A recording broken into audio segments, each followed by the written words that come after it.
අද මම කියන්නේ Taman ගැනවත් නොසිතා මගීන් ආරක්ෂා කළ දෙවියෙක් ගැන. ඒ දෙවිය තමයි මේ බස් එකේ රියදුරු.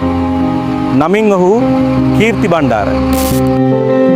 2017 ඔක්තෝබර් 1 වෙනිදා මේ අවාසනාවන්ත අනතුර උඩ විහාරගලදී සිදුවිය. ටාටා 909 බස්වල උපතින්ම එන තිරිංග ගැටලුව මේ අනතුරට හේතු විය. පස්වල 4:20ට බණ්ඩාරවල සිට ඌ කුස්කම දක්වා තිබෙන බණ්ඩාරවල ඩිපෝවට අයත් බස් රථයේ රියදුරු කීර්ති බණ්ඩාර මහතා මගීන් 28 දෙනෙකුට සමගින් ගමන් ආරම්භ කළේ සුරක්ෂිතව ගමනාන්තය දක්වා යන අරමුණෙන්.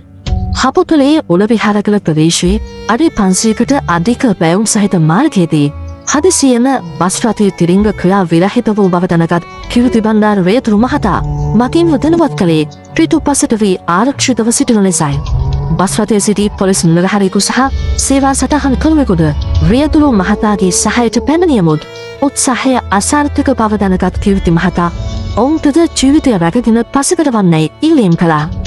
එක් පසකින් අඩි 500කට අධික බැවුමත් අනෙක් පසින් මහා කල්කුළු සහිත පර්වතයට අතර අධික වේගකින් බස් රථය ඇදී යමින් තිබුණා.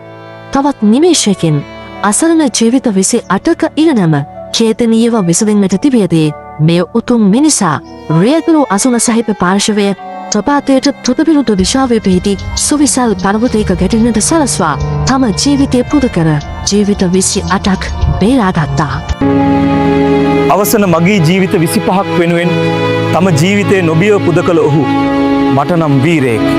පසුකාලීනව නිලමේ අයියා සිහිවීමට කීර්ති බණ්ඩාර නමින්ම මාවතක්ද ඉදිවිය.